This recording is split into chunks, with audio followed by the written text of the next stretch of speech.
I read a quote by Oprah Winfrey the other day that said, "Family should be the place where you can be your most complete self, where you're accepted and appreciated, seen and valued, even in moments of disagreement."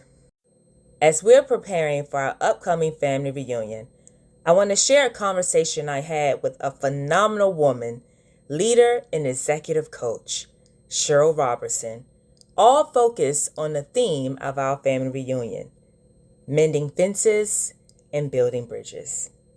I hope this conversation blesses you just as much as it blessed me. Enjoy. So thank you so much, Cheryl, for meeting with me today. As you know, I discussed with you that my family is having a family reunion coming up in 2 months, and we're so excited. And our family theme is mending fences and building bridges. So I want to take a few minutes to talk to you about that today, because I really wanted to have this platform to discuss the importance of mending fences and building bridges in a family. So can you talk to me today about why is it so important that families take that time to build the bridges and mend the fences in their family? Well, thank you so much, LaTanya, for the opportunity to share with you, and I'm excited about your family reunion. I think you know a little bit about our history, how we have done a lot of work and going back and to ancestors and finding out DNA, where we landed, our generation, and what we've learned, and we have experienced so much healing in our families as a result of that. So I was very delighted when you asked me about that. But to your question, why is family so important? The first is because it's the first institution that God established in the earth, was family. But those families were not unlike us. As you can think about the first family, you know, they had a son that killed the brother. Right. So for me, most families are all dysfunctional. And because we are dysfunctional, and that's not in a negative way, it's important that we do everything we can in our family to build bridges and mend fences. Because why? Offenses will come. We're going to have offenses in the family. Someone's feelings going to get hurt. Someone's going to feel betrayed. Someone's going to feel let down. And that's why it's important that we learn how to build those bridges and mend fences. So we don't hold grudges. We don't hold unforgiveness with family members. The other thing is we never know when we might need the family. And so it's important because God established it, and He wants us to be a loving family. Okay. So Minister Cheryl, I understand that because you knew that it was important to me, for my family, to mend the fences and to build bridges, I understand that you have some things that you can share with us to help us meet that goal. Yes. And as soon as you asked me this, I thought about a couple of messages that I had taught regarding family. And one was a recipe for building strong families, and the other one was on family values. And so I'd just like to share a little bit from those two messages, because I believe they're valuable to how we can start to build on the theme that you all have for your family reunion. So a recipe for building strong families. When I thought about that title, I started thinking about what do we do when we bake a cake? And there are certain ingredients in baking a cake that is essential no matter what type of cake it is. So it doesn't matter if you're doing a German chocolate cake or red velvet or just a yellow cake. All of them have some key ingredients. And just like in family, in order for families to thrive and love and support one another, there are certain ingredients that is key to that making the family what we want it to be. And so the first one is a commitment. being committed to family. And why is that so important? Because we didn't choose what family we were born into. Amen to that. God put us in a family. Right. And he knew what family we were going to be in. Whether it was going to be a family with 2 parents or 1 parent or single mother, single father, it didn't matter. And I thought about this in this message because my story is my mom and dad had 9 children together. But our mother passed away when she was 36 years old. Wow. And I was the oldest of the 9. And how old were you at the time? And I was 17 years old. Wow. And had just turned 17 a month before she passed away. Wow. And the youngest was a year old. Oh, wow. And so the reason why it became so critical to me about learning to teach others about being family, because that's all we had. Yes. What do you know at 17 years old about helping to raise your siblings? Wow. Not much. Not much. And so we had to learn how to do these very things. My father wanted to split us up. He was like, I can't raise all of you by myself. There's 9 of us. So he was like, 3 will go to one family member, 3 another family, and 3. And at 17 years old, I stood up and said, no, I'm going to help raise the family. Instead of having everyone split up. Instead of having family split up. That took commitment. Oh, yes. But what did I know about commitment at 17 years old? Wow. That's why I knew God placed that in me, even though I didn't know at 17. I sure didn't know what all it was going to take to do that. So first is making a commitment. I've been set in this family. This is where God chose for me to be born into. I'm committed to this family. Yes. When we make a commitment to anything, it's not contingent upon whether they like me or don't, or I like them. It's not contingent upon they never hurt my feelings. Right. It's not contingent upon anything except I'm committed to the family. Yeah. And so that's the first thing, being committed to the family. Next is spending enjoyable time together.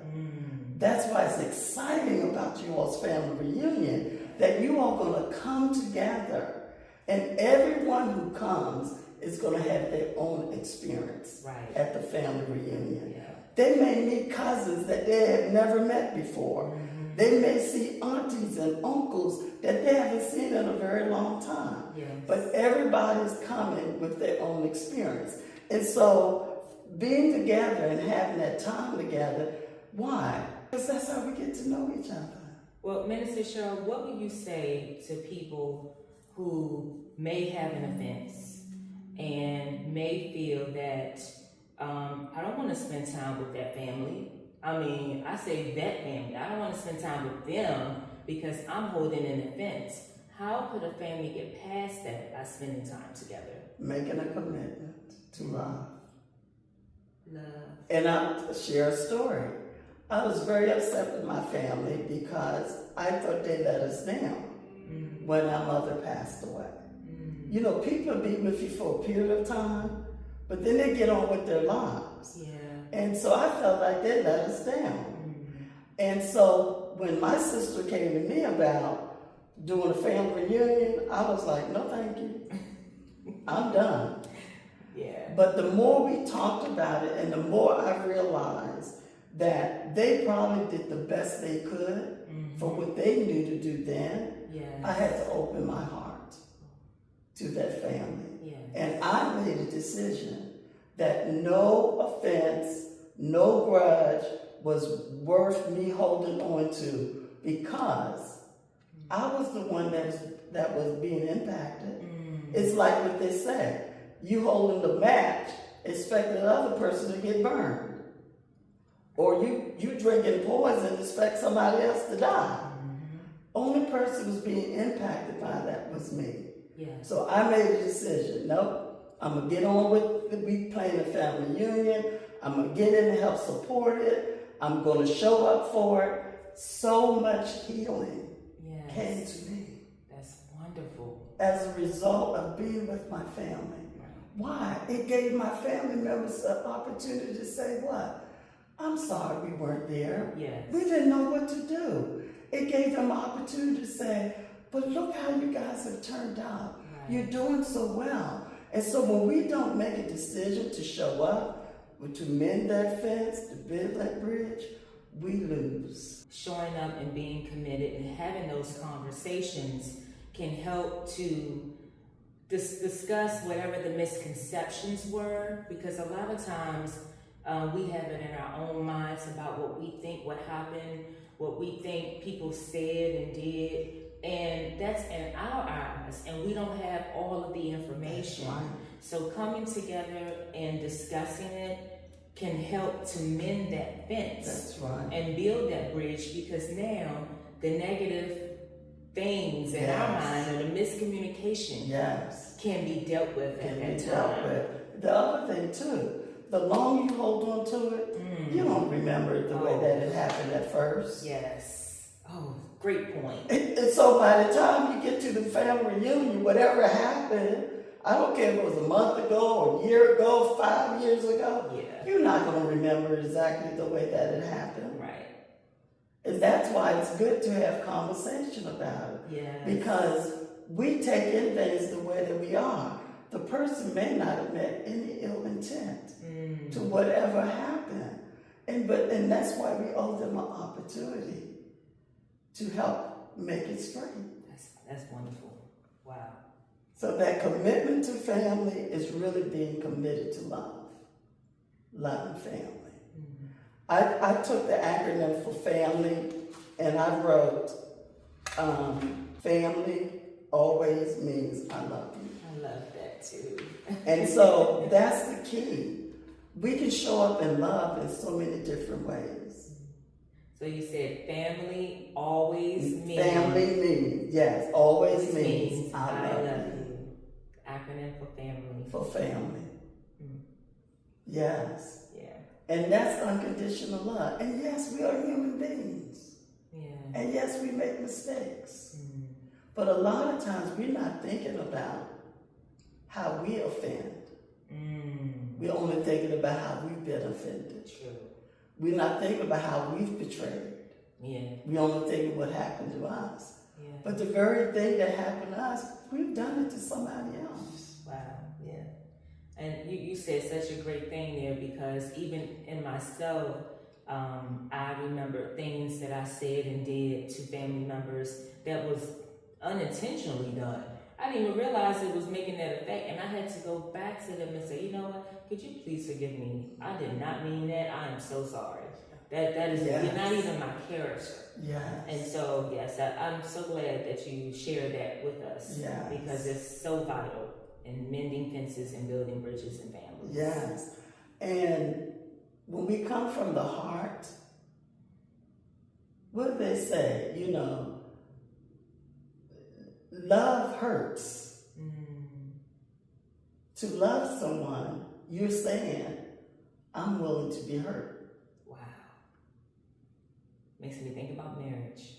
Exactly, in marriage. Love doesn't mean that you're never going to disappoint me. You're never going to hurt me. You're never going to say something that I don't like. And when we don't have the right understanding of love, that's the other reason why we can take things in the wrong way. Right. Because it's like, if they loved me, they wouldn't do that. Yeah. But I know I've offended family and had to ask for forgiveness. Why wouldn't I give that same thing to the family member? Absolutely. Who has offended me? Yes. So that commitment to love is key. To say, I'm in this family, God placed me in this family, I'm going to show up in this family, and I'm going to show up as love in this family. So the next one is about practice good communication. Ooh, that's one of my favorite topics. So when we don't practice good communication is the reason why we have offenses. Because we don't make it a practice to communicate well with each other. Sometimes we are conflict avoidant, which means conflict has happened, but I'm not going to talk about it. And then it festers. And then when it comes out, it may come out in anger, or it may come out in withdrawal, versus us practicing good communication. Sitting down as family members and just saying, you hurt me, I hurt you, I'm sorry. Sometimes we don't even need to discuss what it was. Just starting from a place of, I'm sorry. Right. Practicing that good communication. And that's why I look like today, we all in social media, in the tech world, we texting, more than we pick up a phone and call. Yes. Yeah. Why? Because then I get to hear your heart. Right. More than I can hear in a text. Yeah. If I see your face, something about looking at each other also bring us into each other's lives. And so learning to have good communication. Everybody doesn't communicate the same. We are different personalities. We take in information differently. We receive information differently. We give information differently. And so giving everybody the benefit of the doubt, maybe they didn't mean that. Right. The other thing is, words mean something different to each other. Oh, yes. I could use a word that means what I think it means based on the way I grew up. Someone else could use that same word, and it'll be what it meant for them and they're growing up. Yeah. But now we beefing it with each other because we have misunderstanding of the same word. Yes. And so good communication, having the strength to sit down and have a conversation with each other is the way we build bridges and mend fences. I love it. Because if we don't communicate, that thing just goes on and on and on and on. And in good communication, I'm not going to go tell somebody else what I should be saying to you. Yes, which happens a lot. And it happens a lot. Yeah. A lot of times. And then what happens? It grows. That thing grows. Because now we done brought other people into it. And what happened? Other people take on our offense. Yes. And now it's not just me upset with the family member, but now I got 3, 4, 5, 10 other people upset with the family member. Because we won't go and have that conversation with the right person. And the other thing I noticed when you were saying how it festers, a lot of times us parents will have that offense and we pass that offense on to our children. Yes. And so now our children take on that offenses as their own. So that means that whatever family member I'm upset about, now my children don't want to have a relationship with them either. Right. Now they're upset and you'll go to greet the child, and that child backing up like, hold up, I don't like you because my mama don't like you. That's right. I don't like you because you said something to my mama that hurt them, so why would I want a relationship with you? It's so true. Why would I want to spend time with you? Yes. Because in their mind, like, you're not going to hurt me too. That's you right. already hurt my mom. That's right. And that's more reasons why the communication is vital. It's vital. Because you gotta deal with that issue. You gotta deal with that offense. Otherwise, it's like a snowball and it just keeps getting bigger and bigger going down the hill. Yes. And when it crashes, because you haven't dealt with that communication, it's like a time bomb. That's right. Likely to explode. At any given moment. And yes. sometimes when a person does explode, they explode on the wrong person That's that has nothing to do with that situation. Right. And an example of that, so we had some family members that were upset with us because of something our grandmother would do. They felt that she treated us different than them. We had nothing to do with that. But they held that to us. Yeah. And it's like, why are you going to blame me and us for something that you thought our grandmother did? And you didn't even ask her to see why she did it. And so we do. And so as the adults in these family relationships, as parents, we're going to be held accountable for when we have not communicated the truth so that generations of offenses passed down. Yes. We're going to be held accountable for that. That's so important. We have to stop that. Yeah. We have to stop it. And of course, it starts with forgiveness. That's the key. And forgiveness doesn't mean that I forget that you hurt me. It means that in spite that you hurt me, I forgive you. Because I'm committed to love. Committed to love. In my family. Wow. I love that. I'm committed to love. And then the other thing is sharing appreciation and affection for one another. Saying thank you. Saying, I saw you did something great. I applaud you. Not jealousy and competition. Yeah. But we do this for each other. We affirm and appreciate each other. So one family member is excelling, cheer them on. Yes. And allow them to cheer you on. Yes. We're not in competition with each other. Yes. We're in a family, and everybody in the family unit has their own talents, gifts, strengths, weaknesses, all that they bring to make up this family unit. Right. All are important. Every single one. Every member is vital. Every member is vital. Yes. And so, we celebrate each other. We appreciate each other. Yeah. That's being committed to family. That's being committed to love. Yes. And then we learn how to solve problems and react well in circumstances. You know, sometimes in a family, say there's a loss of a loved one in the family. I've seen so many families break up because the squabbling happens in the death of a loved one. And that's because we have not learned to be totally committed to family. Yeah. It's like we get to scrapping about things that don't even matter. Everybody's hurt in the family when they lose a loved one. So why would my expectations of you be different than you should have expectations of me? We all hurting. And what happens? Everybody display their hurt and their grief in different ways. Right. We have to give each other grace. And so we have to keep the family in mind, not just one person in mind. So that what? We can keep peace in the family. Yes. We can't build bridges and mend fences if we're not a peacemaker. Yeah. We have to be dedicated to being a peacemaker. So one last question. What would you say, twofold question, to anyone who may feel like my family must think I'm the black sheep. I've made so many mistakes. I'm the black sheep.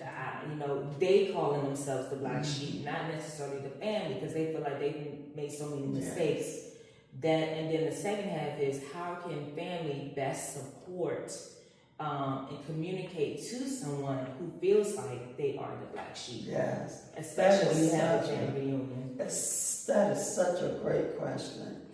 First, I would recommend to that person who feels like they're a black sheep, who is the family member that you can trust, that you can go to them and share that with? Who can you go to and say, I want to be connected to my family, but I feel like an outsider. I feel like a black sheep. What should I do? And can you help me mend this bridge, this fence? Wow. Can you help me mend it? And then that person becomes the catalyst to bring the rest of the family together. First, to walk in forgiveness. Because maybe I haven't made those mistakes, but guarantee you I've made some mistakes. Yes, I think we all have. We all have. None of us are perfect. And when we make people feel like they are outside of their black sheep, we're standing in judgment. That's not our place. Right. That's not our place. Yeah. And so I recommend that person find a family member that you trust, that you can let them know how you feel, and allow that family member to be the bridge builder with the rest of the family members. And the family making the decision that this person is more important to us than what this person has done. That's so good. So good.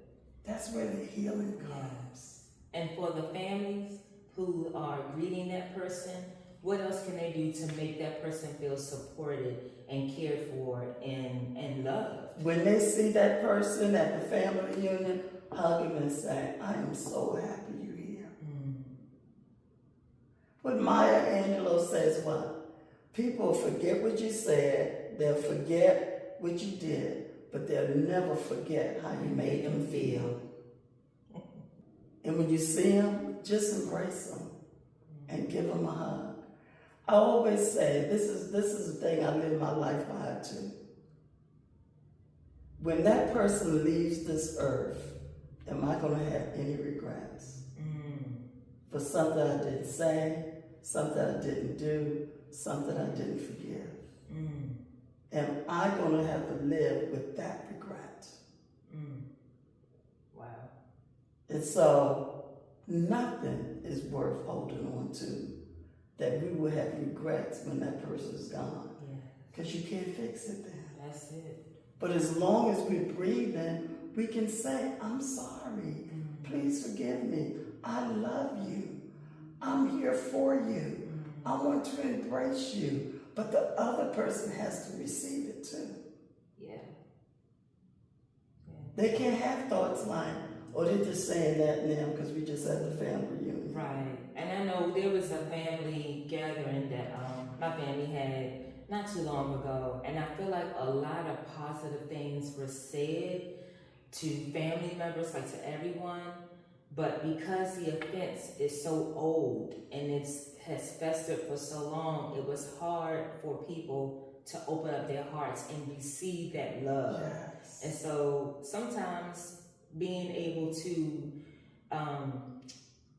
feel the love from your family may take time. And I think it's important for other family members who knows that, you know what, I see they're trying to come around, to be patient with that person and allow them to heal from the events. So that the more they come around, instead of bad mouthing or instead of hearing gossip or anything, that we do everything we can to show that person that we love them, that we're here for them, that we care about them. Anything we can do to help uplift their lives, I think we should do, because we love family. That's right.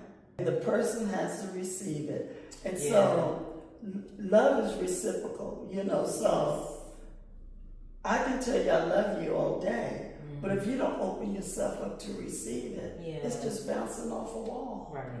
So it's trust. We take a step of trust. Things may not have been right for a while, but today our family's coming together to mend fences, build bridges. I'm going to be vulnerable enough to step into it.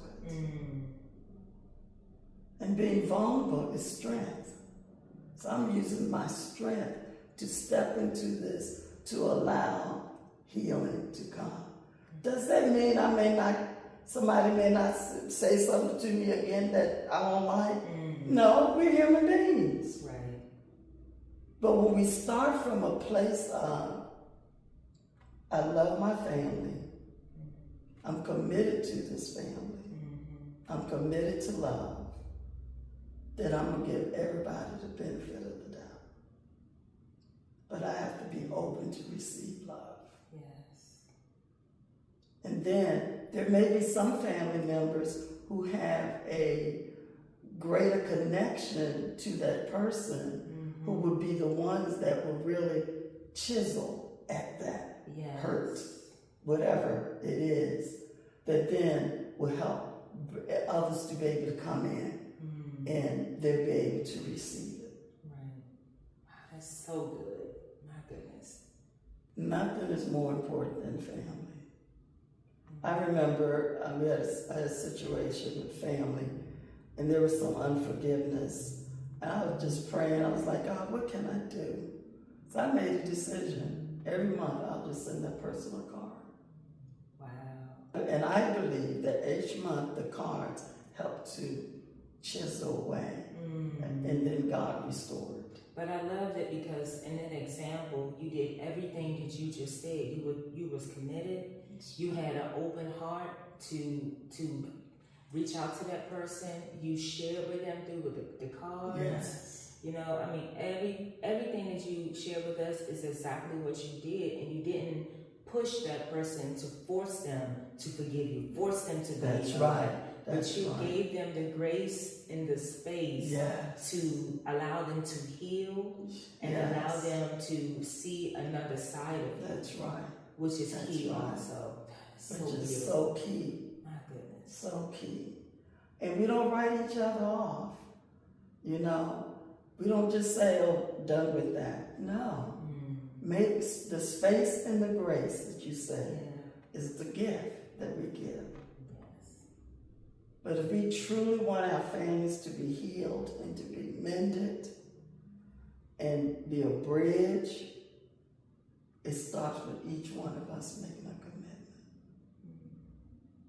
Because we can't build anything by ourselves. That's correct.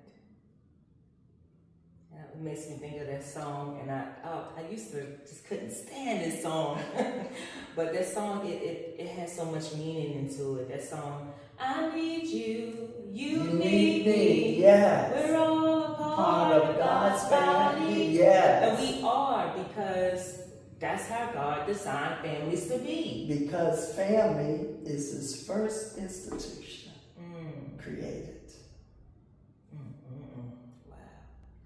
Well, you've given us so much to ponder and to think on, even as we're getting closer to our family reunion. And it's my hope that my family do hear this and that it blesses them just as much as it blessed me. But not only that, but that we are able to keep this information in mind, even way beyond the family reunion, so that we can continue mending fences and building bridges even after the family reunion is over. Yes, and it'll happen.